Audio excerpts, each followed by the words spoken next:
Les fans de la femme. L'oiseau de la liberté de Gavin Blood. L'homme et sa musique.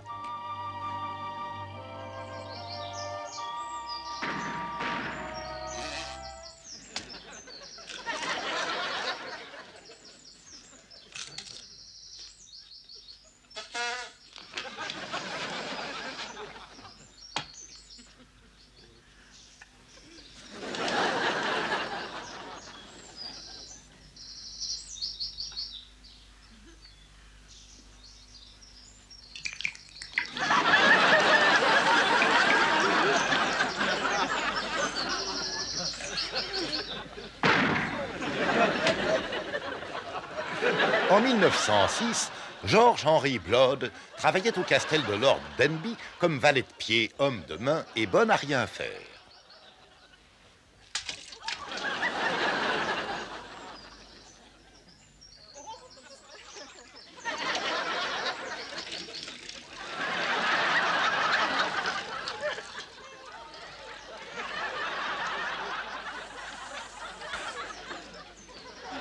La femme de chambre de Lady Denbigh était une charmante créature du nom d'Emily Thornburg. Chaque dimanche, George distrayait les invités en jouant de la flûte, tandis qu'Emily jouait de l'épinette qu'on appelait virginale, ce qui ne suffisait pas à donner le change.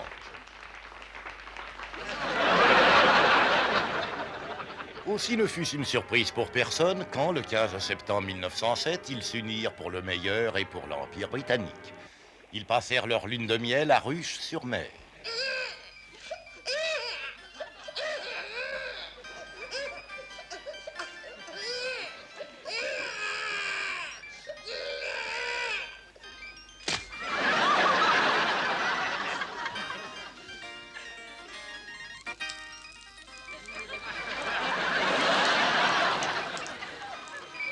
Émilie baptisa le bébé Gavin en souvenir d'un matelot qu'elle avait beaucoup aimé. Papa? Oh, écoute-le parler. Oui, quand je pense qu'il n'a encore que 7 ans. hein. Oh, il sera musicien, je crois. Ah oui. 1914, George Blood monte en ligne sur le front d'Afrique allemande. Il n'en reviendra pas. À la fois bigame et bigleux, il avait épousé une Ougandaise. Bien qu'élue Miss Bruce, c'était une fille intelligente, le cœur brisé. Émilie ira cacher ses larmes à Trouville. Des amis généreux réunirent des fonds pour expédier Gavin en port payé dans un internat parisien. Grand minaret d'Istanbul. Après tout, la femme sera toujours la femme, n'est-ce non, n'est-ce pas? Mais vous savez, déjà tout jeune, Gavin était délicat, sensible, et il était devenu si mignon. Pardon. À cette époque, il était capable d'écrire de musique de danse. Il était doué pour le ballet. Ah, oui, le sol était impropre. C'était le fait du logis. Oui. Non, pardon, je suis sotte. Non, le ballet, bien sûr. Mais à force de composer, il s'est, décomposé extrêmement vite. Oui. 1939, les nuages de la guerre s'amoncellent. En Angleterre, les jeunes répondent avec enthousiasme à la mobilisation. Gavin, tout le premier.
Gavin fut incorporé au 5e régiment de forfanterie.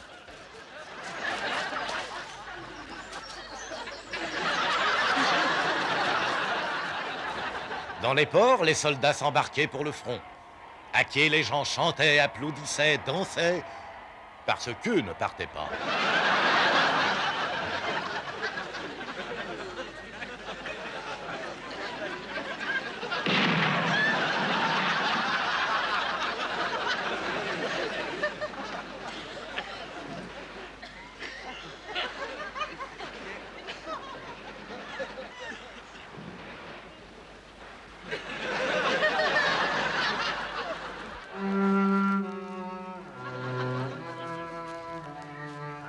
Gavin eut vite fait d'inculquer à ses camarades l'amour de la musique.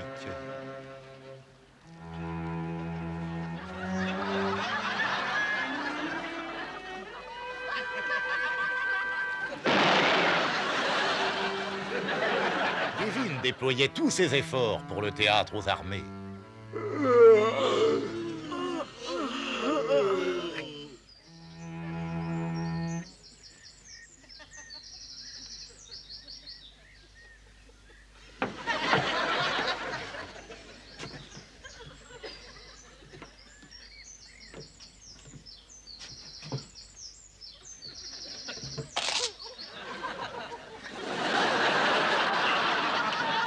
Gavin connut la forteresse de Colditz. Sa musique et son piano étaient ses seuls moyens d'évasion. 2 jours après la reddition des nazis, on retrouva Gavin à Vienne. Schön. Ah, sehr schön. Ah, vous savez, durant la guerre, tout le monde ici à Vienne était pauvre. J'étais pauvre, ma femme était pauvre, le valet était pauvre, la bonne était pauvre, enfin tout le monde était pauvre. Mais c'est cette pauvreté qui rapprochait le peuple de nous autres et qui en fait nous protégeait des maintes demandes telles que communiste avec couteau et fourchette souhaite mariage capitaliste avec steak et stock boudin. Ah, schön. Bravo. Ah, danke schön. Oui. Non, je crois que Gavin Blood aimait Vienne pour sa musique. Après tout, où ailleurs, excepté à Vienne, trouve-t-on de la musique exécutée par de vrais artistes. Aïe, aïe, aïe. Avec une telle panache. Mais où donc iriez-vous trouver des musiciens tels que... À quelle heure est-ce qu'on s'entend penser dans cette ville? Ah, vous savez, sérieusement, je crois qu'elle... Oh! Gavin vécut sa fin avec Maria de l'opéra local. Elle, c'était une femme, à ce que tout le monde prétendait, mais moi, je ne suis pas sûr.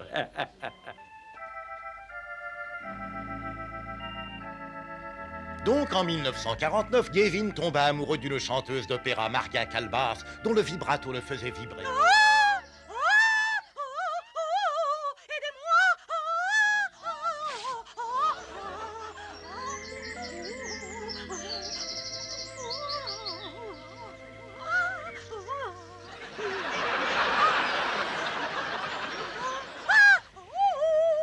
Maria était fiancée au Marchese Moltofane, champion du monde à l'épée.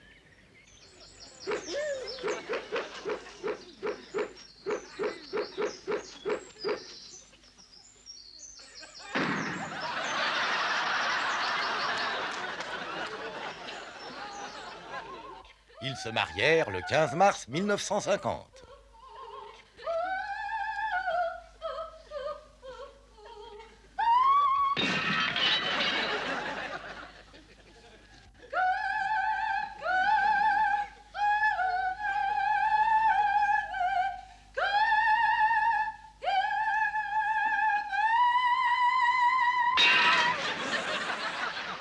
Falling in love with love is falling for make believe. Falling in love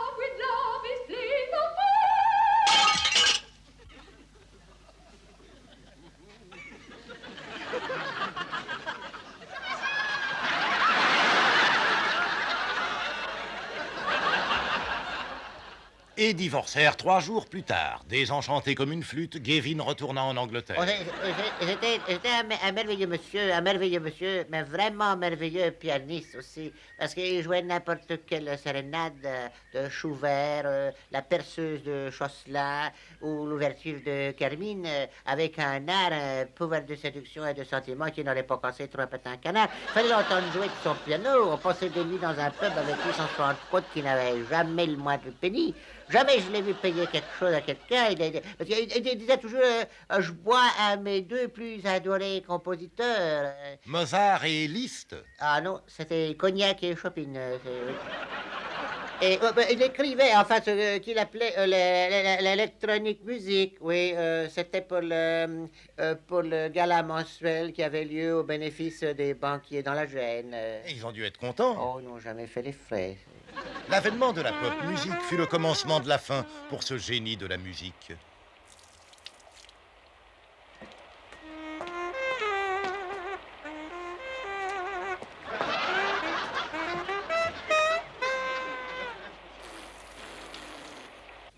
À 62 ans, vaincu par une grosse tétite aiguë, il prenait son lit en marche et ne devait plus en redescendre.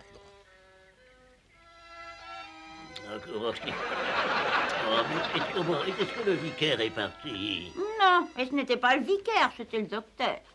Ah oui, je le trouvais un petit peu familier pour un vicaire. Oh, vous avez encore mangé votre synapisme? Oui, mais j'avais une faim atroce. J'adore la Il a moutarde. l'air de lui faire un petit brin de toilette. Non, je refuse, laissez-moi. Non, je refuse comme tous. Laissez-moi mourir tranquille. Non, soyez sans crainte, vous serez sur pied dans moins de 2 jours. On vous descendra sur la rampe. Oui, oui. On ne passera jamais un cercueil dans cet escalier. Partez en vacances, ne me touchez pas. Entendu, Vous avez la l'image. nouvelle mère s'en Eh chargera. ben, il n'en est pas question.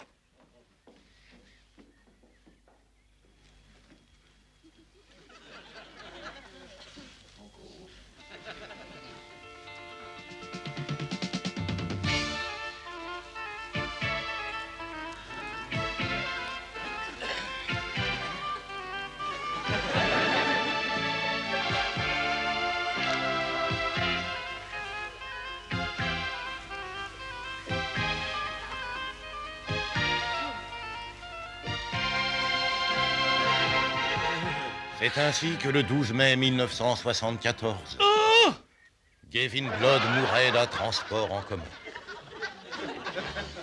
Ce qui l'empêcha d'entendre la fanfare de son village natal jouer son poème musical « L'oiseau de la liberté » qui fait de lui le Michel-Ange de l'art symphonique. Mais cela aurait pu nuire à son repos.